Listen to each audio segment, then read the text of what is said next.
മൂന്നാമതായിട്ട് സൂറത്തുൽ ബഖറ വീണ്ടും പറഞ്ഞു വഅഖീമുസ് സ്വലാത്ത വആതുസ് സകാത്ത വർക്കഉ മഅർ റാക്കിഈൻ. മൂന്ന് കാര്യങ്ങൾ ഈ ആയത്തിലുണ്ട്. വഅഖീമുസ് സ്വലാ, നീ പ്രാർത്ഥന അത് കൃത്യമായി അത് നിലനിർത്തുക, നമസ്കാരം അത് കൃത്യമായി നിലനിർത്തുക.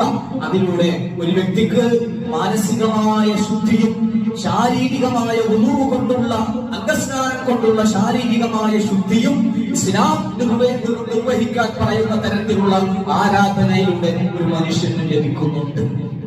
രണ്ട്, ഖുർആനോട് പറഞ്ഞത് വആതുസ് സകാത്ത, നേരത്തെ പറഞ്ഞത് നിങ്ങൾ ചെലവഴിച്ചുകൊണ്ടേയിരിക്കണം എന്നതിന് പുറമെയാണ് ഖുർആൻ പറഞ്ഞത് വആതുസ് സകാത്ത, നിങ്ങൾ സകാത്തും നിങ്ങൾ നൽകണം.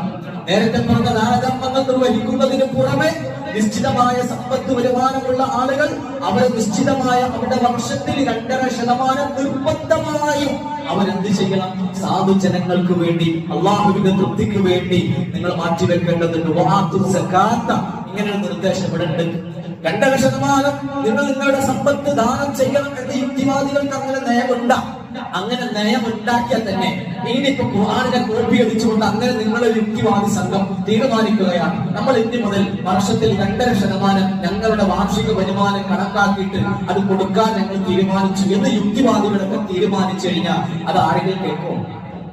വെറുതെ നിയമങ്ങൾ ഇങ്ങനെ നമ്മൾ പാസ്സാക്കാൻ എളുപ്പമാണ്. പക്ഷെ ഇത് ചെയ്യുന്ന ആളുകളെ എങ്ങോട്ട് വരൂ, മുസ്ലിം സംഘടനകളിലേക്ക് വരൂ, മഹല്ലുകളിലേക്ക് വരൂ, ഞങ്ങൾ കാണിച്ചു തരാൻ. പാവങ്ങളെ സഹായിക്കുന്ന, അവർക്ക് വേണ്ടി നമ്മൾ അവനവൻ അധ്വാനിച്ച വിശ്വാസികൾ അധ്വാനിച്ചുണ്ടാക്കിയ വേർപ്പെടുത്തി ഉണ്ടാക്കിയ ആ സമ്പാദ്യം മറ്റുള്ളവർക്ക് വെറുതെ മനസ്സറിഞ്ഞുകൊണ്ട് പൊരുത്തപ്പെട്ട് സന്തോഷത്തോടെ പാവങ്ങൾക്ക് കൊടുക്കുന്ന ഒരു സമൂഹത്തെ സൃഷ്ടിക്കാൻ വിശുദ്ധ ഖുർആനിന് കഴിഞ്ഞു. യുക്തിവാദി സമൂഹമേ, സഹോദരങ്ങളെ, ബുദ്ധിയുള്ളവരെ, നിങ്ങളെ കൊണ്ട് എന്ത് കഴിഞ്ഞു? ഒരാൾക്ക് എന്തെങ്കിലും ഒരു ഉപകാരം ചെയ്യാൻ നിങ്ങൾക്ക് എവിടെ കഴിഞ്ഞു? അങ്ങനെ ഒരു തത്വശാസ്ത്രം നിങ്ങൾക്കുണ്ടോ? അങ്ങനെ ഒരു നിലപാട് നിങ്ങൾക്കുണ്ടോ? അങ്ങനെ ഒരു ആദർശമോ അങ്ങനെ ഒരു ഗ്രന്ഥമോ നിങ്ങൾക്ക് അങ്ങനെ ഒരു അടിസ്ഥാനപരമായ രേഖ നിങ്ങൾക്കുണ്ടോ? മനസ്സിലാക്കണം. ഇവിടെ മാത്രമല്ല, മനുഷ്യന്റെ ജീവിതത്തിൽ എന്തൊക്കെ നിർദ്ദേശങ്ങൾ ആവശ്യമാണോ അവിടെ എല്ലാം ഖുർആൻ ഇടപെട്ടിട്ടുണ്ട്.